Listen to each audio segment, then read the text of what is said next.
Hello guys, how's it going?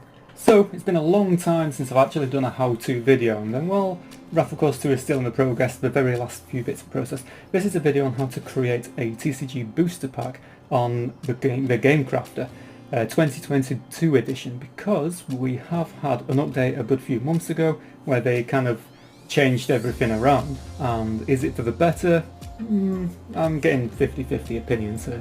So, it's dead easy to use for those of you who don't know who the Game Crafter are. Basically, you upload your TCG to the Game Crafter, you put your packaging up, and then people buy it. It's as simple as that. So this video is going to be how to create a booster pack for the Game Crafter. So, do my little split screen here. So this is said Game Crafter, and it's really simple to do. Up here you've got the Make button. You basically want to create, and then My Games. And then you'll have a list of all your games that you've created. If you're new to this will all be blank. And then you just want to scroll down to the bottom and you've got Add a Game. They're easy, just put the name of the game you want to create, Wrath of Course Booster Pack. And then you just click Create Game down at the bottom here. Once it has loaded, you'll get this new screen. I say new, it's been here a couple of months. And basically you've got 4 tabs at the top. You're only really going to be using the left to make and sell. Make is where you add your products and your artwork, and then sell is where you set the price and the descriptions and so on and so forth. So on this Make tab we've got components. First thing you want to add is obviously your deck. In this example I'm going to show how to create the deck and the packaging, judging you've got your own designs. So on the right hand side you want a custom components because your cards are going to be custom. It's your own game. If you wanted to add dice or little tokens and stuff, you would use stock components. And then if you want to embed a game within a game, you can use the embed game feature. But for the sake of the booster pack, you just click on add custom components, and then you're on this screen here. Now there are a lot of products you can utilize from the Game Crafter. On this next step we're going to click on cards just on the left, and then these are all the different size cards. You can just search for poker cards, that is the generic size you will want. However, if you have a scroll through the products, what they have available, you might be tempted to use a different style of card. Maybe you want a square deck or a hexagon shape or something like that. You can even find the foil cards here. They're a little bit more expensive. I say a little bit more. But basically you're looking for poker deck. So the poker deck is there with the missile on it. However, you can literally just search for poker deck in the top and it's there. That's option number 1 from $1.99. That is $1.99 per 18 cards. So you will come up to this thing now. I highly recommend you enable the UV coating, because that will protect your cards. If you don't protect them, then they will feel very cardstocky, and it also protects them from sunlight and scratches and so on and so forth, so you can do that. Give the deck a name. You can literally just call it cards because we've already created the name of the game, so we just call it, don't know why I just decided to change it, but you could just put cards in like that. And the first thing you need to do is upload the card back. Now, if you have not downloaded the Game Crafter template, you will find them on the right hand side here. You can use Illustrator. I just used a PNG and it opens up this window here. Literally copy and paste that into your image editor as such here. Remove all the white and the text and you will end up with this. And then you basically create your cards layer by layer through that until you get something like this. This is the new Wrath of Course 2 Booster Pack design. Once you've done that, save it as a PNG image.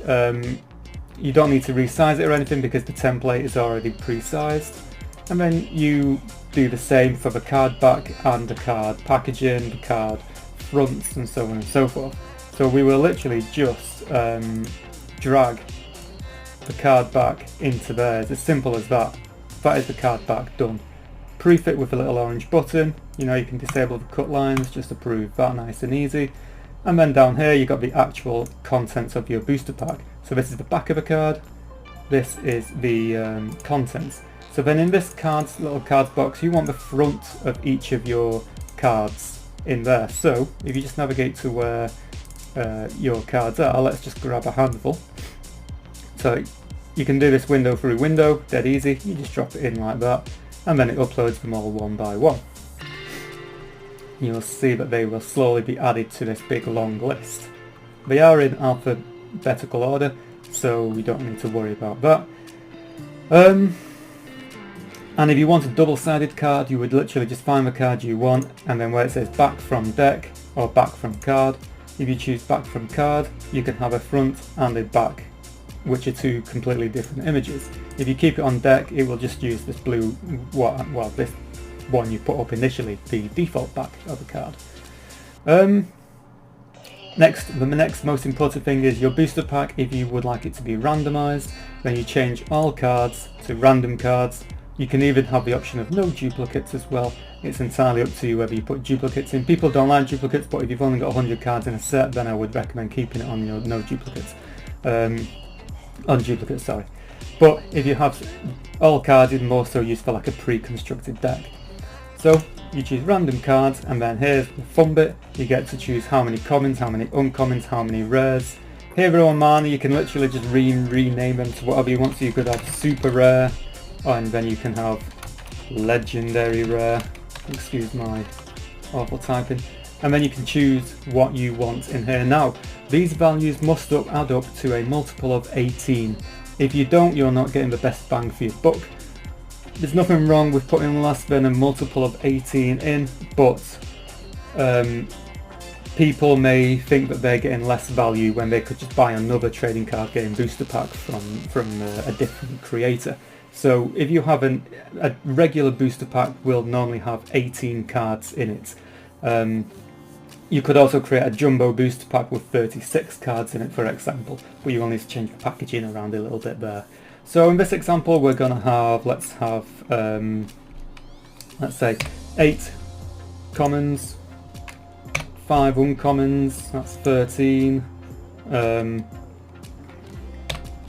bloody 5, 4 rares, so that's what, 1 super rare.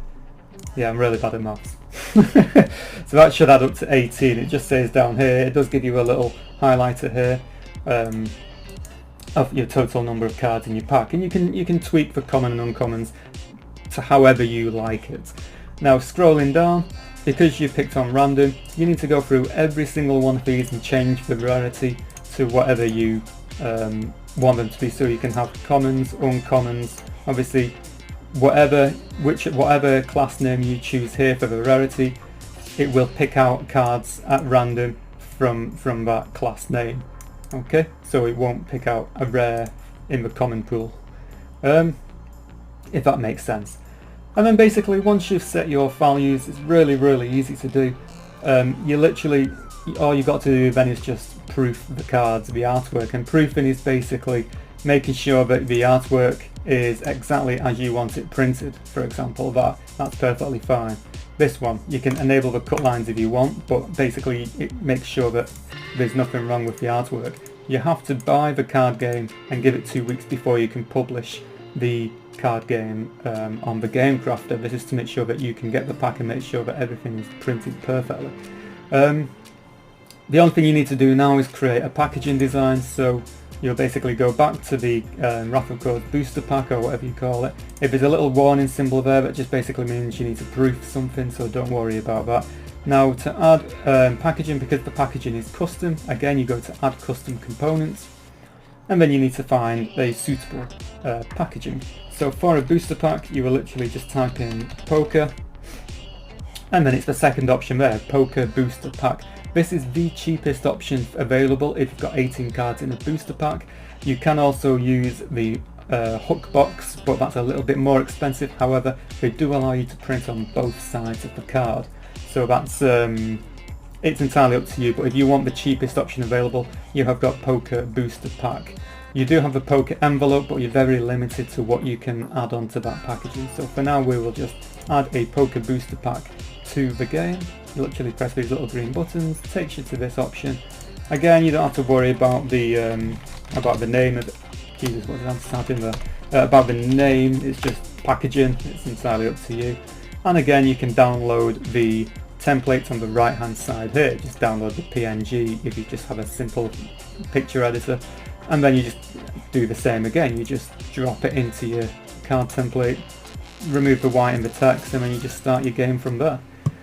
Once you've done that, once you've exported it as a PNG image, you will basically just do exactly the same thing again as what you did with the back of the card, and you just drag it across like that, and it'll let it upload.